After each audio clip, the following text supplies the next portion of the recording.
Okay, guys. Yeah, it's a busy week this week, so I'm not gonna rest on my laurels. Let's get started. First, a good trip down to Raleigh for the Syracuse Orange. Raleigh's always where we've had a little problem against the Wolfpack. But I mean, this Wolfpack was pretty game. But Kyle McCord is showing that, hey, he can lead a methodical offense. Because that's what I've seen the last two games going on the road. Kyle McCord and the Orange have a methodical way about them.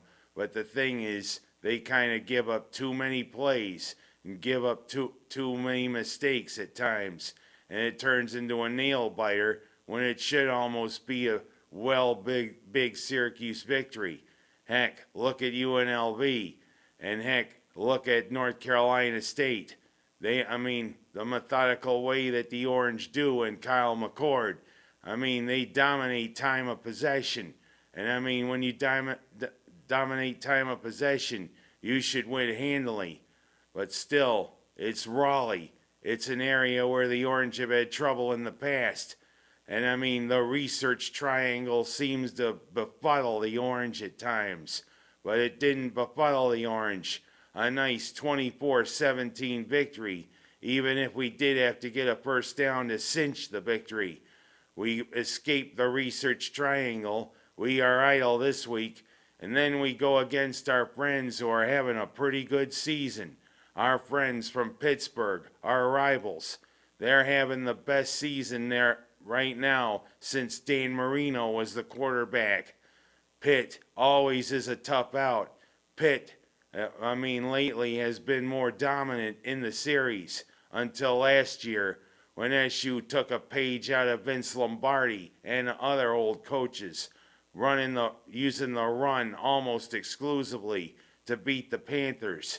But I think Pitt is ready for it this year, and it's on a Thursday night down in Heinz Field. We'll see how the Orange can do for their last road game before they come back to play Virginia Tech. Good win, Orange. And also a nice win for the Bills, even if it looked like a preseason game at times. Hell, there were like 23 combined penalties between the Bills and the Jets. And twice, one of the linemen for the Bills, who looked like he had cleaned pancake blocks, got called for holding. Yeah, how can you call holding when he just wants the maple syrup and the butter to go along with it? Well, whatever. Aaron Rodgers had a pretty good game. He threw for almost 300 yards, but still a big interception near the end of the game. And the Josh Allen and the Bills made their plays. And Tyler Bass overcame a rough night, missing an extra point and a field goal to hit the winning field goal to give Buffalo a 23-20 victory. We're 4-2, and we come back home, finally, to play Tennessee on Sunday next week. Big win for the Bills, but can we keep the momentum going? Well, at least we didn't have to see Robert Saleh go. Yeah, because the Jets fired him. Well, you know what? He can put his glum look somewhere else. He'll get a coordinator job somewhere in the NFL. We'll see. But heck, the Jets demoted former Syracuse offensive coordinator Nathaniel Hackett, who was the offensive coordinator for the Jets. I guess one of Dino Babers' minions apparently isn't doing too well. Well, of course, he was a coach for the Bills too, so you can't complain. Big win for the Bills. Now I'm going to go into a couple other stories. Yeah, the championship series for baseball are upon us. And there is a big possibility that we could have a Subway World Series. Yeah, both the Yankees and the Mets are in their championship series. Wouldn't it be something for them to meet in the World Series? Yeah, it would be the Battle of New York to see which team can beat whom. Of course, a lot of people are looking at the Yankees as the team to beat, especially when you got all rise Aaron Judge playing for you, and the Mets having one of their best teams in years. You know, it's been a while since the Mets have won the World Series, since those wily 1986 bunch, which contained Keith Hernandez, Darryl Strawberry, Lenny Dykstra, Ron Darling, and a whole lot of Mets legends. Well, we'll see what happens.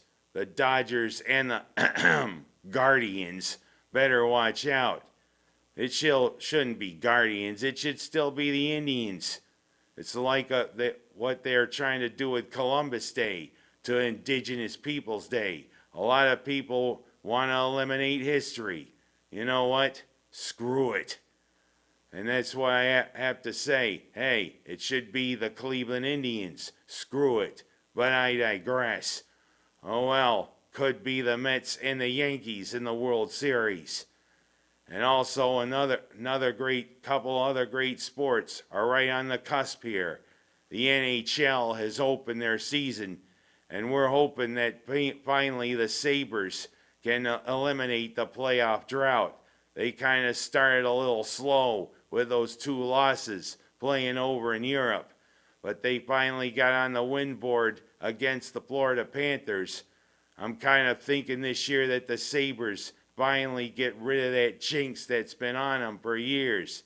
Because, heck, I think it's 13 or 14 years now they haven't been to the playoffs. In the NHL, that's an eternity. Let's see what this Sabres team can do. And hopefully they don't screw up and Terry Pagula has to make another change at leadership. Heck, he's had to make 4 or 5 of them at general manager and at coach because, hey, what they promised hasn't been delivered. Let's go, Sabres. And also, the NBA is upon us for their new season. And one good look at the new home of the LA Clippers. Finally, they don't have to share a home with the LA Lakers.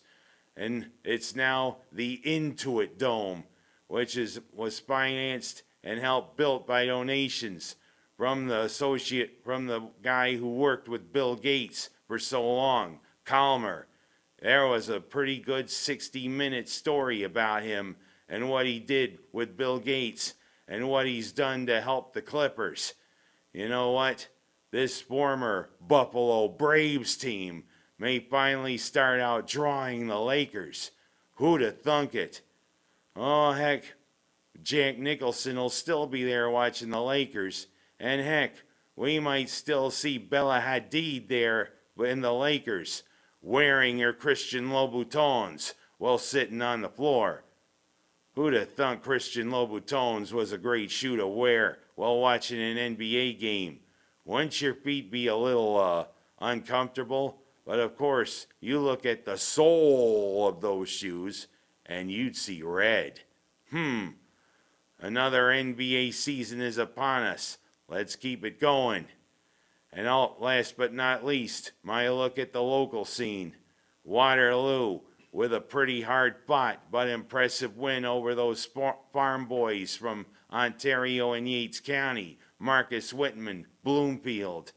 Yeah, we kind of have to draw a semicircle with the kids, because, hey, you have to go around Canandaigua. But still, Waterloo did beat Marcus Whitman Bloomfield, and Minders, again, with a big win over C.G. Finney, the school in Penfield, right on the cusp of Rochester. Catalano with 5 touchdowns. Is he going to call Alexander? Is he going to call another lawyer? We'll see.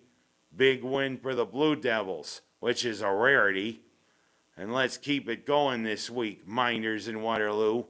And also, heck, the Waterloo girls volleyball team, keep on keeping on. Yeah, it was a bad loss against Bloomfield, but you still showed some heart. Keep it going, fall sports. We're going to see you as you head towards your sectional playoffs. And that's what I have time for this week. I'll see you next week when the Orange are idle, and I'll talk a little bit about Orange basketball. I'll see ya.